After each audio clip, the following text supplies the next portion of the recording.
ഒരു ചർച്ചാ വിഷയമായി ഉയർന്നു വന്നിട്ടുള്ള PM-ശ്രീ പദ്ധതി യഥാർത്ഥത്തിൽ ഈ കഴിഞ്ഞ ഒക്ടോബർ 16-ാം തീയതി തന്നെ ഒപ്പുവെച്ചതാണ്. ഇടതുപക്ഷ ഗവൺമെൻറ്റിന് വേണ്ടി, ഇടതു സർക്കാരിന് വേണ്ടി, കേരള ഗവൺമെൻറ്റിന് വേണ്ടി ഈ ഒക്ടോബർ 16-ന് തന്നെയാണ് ഒപ്പിട്ടിരിക്കുന്നത്. പക്ഷെ അതിനുശേഷം നടന്ന മന്ത്രിസഭയിലും ഒന്നും ഈ വിഷയത്തെ സംബന്ധിച്ച് ചർച്ച ചെയ്യുകയോ എടുക്കുകയോ ചെയ്തിരുന്നില്ല. ഇതുമാത്രമല്ല, 2024-ൽ ഈ നിലവിലുള്ള ഗവൺമെൻറ്റിൻ്റെ മന്ത്രിസഭ ഇത് പരിഗണിക്കുകയും നടപ്പാക്കേണ്ടതില്ലെന്ന് തീരുമാനിക്കുകയും ചെയ്തിരുന്നതാണ്. അങ്ങനെ ഒരിക്കൽ മന്ത്രിസഭ തള്ളിക്കളഞ്ഞ ഒരു വിഷയത്തിൽ എക്സിക്യൂട്ടീവിൽ ചുമതലപ്പെട്ട ആളുകൾ പോയി ഒപ്പിട്ടു എന്ന് പറഞ്ഞാൽ യഥാർത്ഥത്തിൽ മന്ത്രിസഭയെ തന്നെ, മന്ത്രിസഭയുടെ ഉത്തരവാദിത്വത്തെ തന്നെ ഹനിക്കുന്ന ഒരു നടപടിയാണ്. ഇപ്പോൾ ഒരു പ്രചരണം നടത്തിക്കൊണ്ടിരിക്കുന്നത് PM-ശ്രീ പദ്ധതി നടപ്പാക്കുന്നത് ഫണ്ട് കൈപ്പറ്റുന്നതിന് വേണ്ടി മാത്രമാണ്. ദേശീയ വിദ്യാഭ്യാസ നയം നടപ്പാക്കില്ല, അതിൻ്റെ കരിക്കുലം നടപ്പാക്കില്ല, അതിൻ്റെ വ്യവസ്ഥകൾ നടപ്പാക്കില്ല എന്നൊക്കെയാണ് ഇന്നലെ മന്ത്രി ശിവൻകുട്ടി പ്രഖ്യാപിച്ചിരിക്കുന്നത്. ഒരു കഥയുമില്ലാത്ത കാര്യങ്ങളാണ് പ്രചരിപ്പിച്ചുകൊണ്ടിരിക്കുന്നത്. വ്യാജമായ പ്രസ്താവനകളാണ്. ഇത് മെമ്മോറണ്ടം ഓഫ് അണ്ടർസ്റ്റാൻഡിംഗ് ആണ്. അതിൽ കൃത്യമായി സൂചിപ്പിക്കുന്നുണ്ട് ഇതിൻ്റെ സ്കോപ്പ് ഓഫ് MOU. അതിൽ പറയുന്നത് States will implement all the provisions of national education policy 2020 in entirely within the entire state. സംസ്ഥാനത്ത് മുഴുവനും വ്യാപകമായി ദേശീയ വിദ്യാഭ്യാസ നയം നടപ്പാക്കുമെന്ന് തന്നെയാണ് PM-ശ്രീ പദ്ധതിയുടെ MOUയിൽ ഒപ്പിട്ട് കൊടുത്തിട്ട് പറഞ്ഞിട്ടുള്ളത്. ബാക്കിയുള്ള വ്യവസ്ഥകളും ഈ നിലയിൽ തന്നെയാണ്. അതിൽ ഇന്ന് പറഞ്ഞിരിക്കുന്നത് കരിക്കുലത്തിൻ്റെ കാര്യം നമ്മൾ തീരുമാനിക്കും, പാഠ്യപദ്ധതി അതിലൊന്നും കടയിലടത്താൻ അനുവദിക്കില്ലെന്നുള്ളത്. പക്ഷേ ഈ MOUയിൽ കൃത്യമായി ചൂണ്ടിക്കാണിച്ചിട്ടുണ്ട് നാഷണൽ എഡ്യൂക്കേഷൻ പോളിസിയുടെ കരിക്കുലം. അത് യഥാർത്ഥത്തിൽ ദേശീയ കരിക്കുലം, നാഷണൽ കരിക്കുലം എന്ന് പറഞ്ഞാൽ നമ്മുടെ സംസ്ഥാനത്ത് പണ്ട് DPEPയുടെ ഭാഗമായി ഡെവലപ്പ് ചെയ്തെടുത്ത കരിക്കുലം പിന്നെ അഖിലേന്ത്യാ തലത്തിൽ എടുത്തതാണ്. എന്ന് പറഞ്ഞു കഴിഞ്ഞാൽ ആ കരിക്കുലം തന്നെയാണ് വരാൻ പോകുന്നത്. ദേശീയ വിദ്യാഭ്യാസ നയം സൃഷ്ടിച്ച അപകടകരങ്ങളായ മുഴുവൻ വശങ്ങളും നമ്മുടെ സംസ്ഥാനത്ത് വരികയാണ്. യഥാർത്ഥത്തിൽ ഇപ്പോൾ അധികാരത്തിലിരിക്കുന്ന ഗവൺമെൻറ് ദേശീയ വിദ്യാഭ്യാസ നയം 1 by 1 ആയി നടപ്പാക്കിക്കൊണ്ടിരിക്കുകയായിരുന്നു. PM-ശ്രീ ഒടുവിലത്തേത് മാത്രമാണ്. ഇവിടെ വിദേശ സർവകലാശാലയെക്കുറിച്ച് തീരുമാനങ്ങളുണ്ട്, സ്വകാര്യ സർവകലാശാലയെ സംബന്ധിച്ച് തീരുമാനങ്ങളുണ്ട്, ഓട്ടോണമസ് കോളേജുകളുണ്ട്, 4-year ഡിഗ്രി കോഴ്സുണ്ട്. ദേശീയ വിദ്യാഭ്യാസ നയത്തിൻ്റെ ഭാഗമായി വന്നിട്ടുള്ളത് എല്ലാം വിദ്യാഭ്യാസ രംഗത്ത് നടപ്പാക്കി കഴിഞ്ഞു. PM-ശ്രീ ഇപ്പോൾ ഇത്രയും വിവാദമായത് CPI എടുത്തിരിക്കുന്ന ഒരു നിലപാടിനെ സംബന്ധിച്ച് മാത്രമാണ്. അപ്പോൾ യഥാർത്ഥത്തിൽ നമ്മുടെ പൊതുവിദ്യാഭ്യാസ രംഗത്തിൻ്റെ പരിപൂർണമായ തകർച്ചയിലേക്ക് പോവുകയാണ്. നിലവിൽ തന്നെ വലിയ പ്രതിസന്ധികൾ അഭിമുഖീകരിക്കുകയാണ്.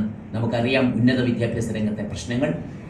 അത് ഗുരുതരമാക്കുന്ന, വഷളാക്കുന്ന ഒരു സാഹചര്യത്തിലേക്ക് ദേശീയ വിദ്യാഭ്യാസ നയം പോവുകയാണ്. ദേശീയ വിദ്യാഭ്യാസ നയം ഇന്ത്യയിൽ അക്കാദമിക് പണ്ഡിതന്മാർ മാത്രമല്ല, പുരോഗമന വിശ്വാസികൾ, ജനാധിപത്യ വിശ്വാസികൾ, മതേതര ബോധമുള്ളവർ എല്ലാം എതിർക്കുന്ന, അങ്ങേറ്റം ചോദ്യം ചെയ്തിട്ടുള്ള പദ്ധതിയാണ്. ആയിരക്കണക്കിന് ബുദ്ധിജീവികൾ, പണ്ഡിതന്മാർ ചോദ്യം ചെയ്തിട്ടുള്ള പദ്ധതിയാണ് ദേശീയ വിദ്യാഭ്യാസ നയം. ആ നയത്തിൻ്റെ ഭാഗമായിട്ടാണ് ഈ പദ്ധതി വരുന്നത്. ആ നയം നടപ്പാക്കാനാണ് ഒപ്പിട്ട് കൊടുത്തിരിക്കുന്നത്. ഞങ്ങളിവിടെ റിലീസ് ചെയ്തിട്ടുള്ള പത്രക്കുറിപ്പിൽ അതിൻ്റെ കൂടുതൽ വിശദാംശങ്ങളുണ്ട്. ഞാൻ ഇത്രയും ആണ് നിങ്ങളോട് ഇപ്പോൾ ഷെയർ ചെയ്യാൻ ആഗ്രഹിക്കുന്നത്. ബഹുമാനപ്പെട്ട ഷാജർ ഖാൻ 1-2 കാര്യങ്ങളിലൂടെ കൂട്ടിച്ചേർക്കും. പ്രിയമുള്ളവരെ, ഇതൊരു CPI-CPM പ്രശ്നം എന്ന രീതിയിലാണ് ഇപ്പോൾ അവതരിപ്പിക്കുന്നത്. യഥാർത്ഥത്തിൽ നമ്മുടെ കേരളത്തിൻ്റെ വിദ്യാഭ്യാസത്തിൻ്റെ ഭാവിയെ സംബന്ധിക്കുന്ന ഒരു പ്രശ്നമാണ്. ഇത് PM-ശ്രീ school framework on school transformation, ഇതിനെ അടിസ്ഥാനപ്പെടുത്തിയിട്ടാണ് യഥാർത്ഥത്തിൽ ഈ MOU ഇപ്പോൾ ഒപ്പുവെച്ചിരിക്കുന്നത്. അപ്പോൾ ദേശീയ വിദ്യാഭ്യാസ നയം നടപ്പിലാക്കുക എന്ന് പറഞ്ഞാൽ യഥാർത്ഥത്തിൽ അക്ഷരം പഠിപ്പിക്കേണ്ടതില്ല, നേരിട്ടുള്ള വിദ്യാഭ്യാസം നൽകേണ്ടതില്ല എന്നതാണ് അതിൻ്റെ ഒരു കാഴ്ചപ്പാട്, ബോധന കാഴ്ചപ്പാട്. ശാസ്ത്രം പഠിപ്പിക്കേണ്ടതില്ല എന്നതാണ്. ചരിത്രം, യഥാർത്ഥത്തിൽ നമ്മുടെ ഇന്ത്യയുടെ സ്വാതന്ത്ര്യ സമര ചരിത്രം ഉൾപ്പെടെ ഉള്ളവ മാറ്റണം എന്നുള്ളതാണ്. മാനവികമായ വിഷയങ്ങൾ പഠിപ്പിക്കേണ്ടതില്ല എന്നുള്ളതാണ്. ദേശീയ വിദ്യാഭ്യാസ നയം PM-ശ്രീയിലൂടെ നടപ്പിലാക്കാൻ ഉദ്ദേശിക്കുന്നു എന്ന് പറഞ്ഞാൽ വിദ്യാഭ്യാസത്തിന് പകരം സ്കിൽ കൊടുക്കുക എന്നുള്ളതാണ്. സ്കിൽ എന്ന് പറഞ്ഞാൽ മാർക്കറ്റ് സ്കില്ലാണ്, ടെക്നോളജിക്കൽ സ്കില്ലാണ്. എഡ്യൂക്കേഷൻ വേണ്ട, ശാസ്ത്രം, ചരിത്രം, സാഹിത്യം, ഭാഷ, എന്താണോ നമ്മുടെ കുട്ടികൾക്ക് കിട്ടേണ്ടത്, വിദ്യാഭ്യാസത്തിലൂടെ കിട്ടേണ്ടത്, അത് കൊടുക്കാതിരിക്കുക എന്നുള്ളതാണ്. അത് നമ്മൾ ഈ ഫ്രെയിംവർക്ക് മാത്രം വായിച്ചാൽ മതി. ആ ഫ്രെയിംവർക്ക് നടപ്പിലാക്കാം എന്നതാണ് MOU-യിലൂടെ ഒപ്പിട്ട് കൊടുത്തിരിക്കുന്നത്. ഇതിൽ മാറ്റം വരുത്താൻ പറ്റില്ല. ഈ MOU-യിൽ തന്നെ പറഞ്ഞിരിക്കുന്നത് ഇത് നടപ്പിലാക്കാൻ ബാധ്യസ്ഥമാണ് ഒരു ഇംപ്ലിമെന്റിംഗ് ഏജൻസിയാണ് സംസ്ഥാന ഗവൺമെന്റ്, സംസ്ഥാന വിദ്യാഭ്യാസ വകുപ്പ്, ഡയറ്റ്, SCRT. അല്ലാതെ അവർക്ക് ഈ കരിക്കുലത്തിലോ സിലബസിലോ പെഡഗോജിയിലോ ഒരു മാറ്റവും വരുത്താൻ പറ്റത്തില്ല. കാരണം ഇത് സെൻട്രൽ സ്കീമാണ്. ഇത് നിയന്ത്രിക്കുന്നത് സെൻട്രൽ സ്കൂൾ എഡ്യൂക്കേഷൻ ഡിപ്പാർട്ട്മെൻറ്റാണ് ആൻഡ് ലിറ്ററസി ഡിപ്പാർട്ട്മെൻറ്റാണ്. ഡോസൻ അവരാണ് തീരുമാനിക്കുക. അപ്പോൾ അതുകൊണ്ട് അതിനകത്ത് ഒരു മാറ്റവും വരുത്താൻ പറ്റത്തില്ല. അപ്പോൾ എന്നിട്ട് വിദ്യാഭ്യാസ മന്ത്രി എന്താ പറഞ്ഞത്? NEP-ക്ക് എന്താ കുഴപ്പം? ദേശീയ വിദ്യാഭ്യാസ നയത്തിന് കുഴപ്പം എന്താണെന്ന് അദ്ദേഹം ചോദിക്കുകയാണ്. വാസ്തവത്തിൽ ഇടതുപക്ഷ കേരളത്തോടുള്ള, ജനാധിപത്യ കേരളത്തോടുള്ള വളരെ അവഹേളനപരമായ ഒരു പ്രസ്താവനയാണത്.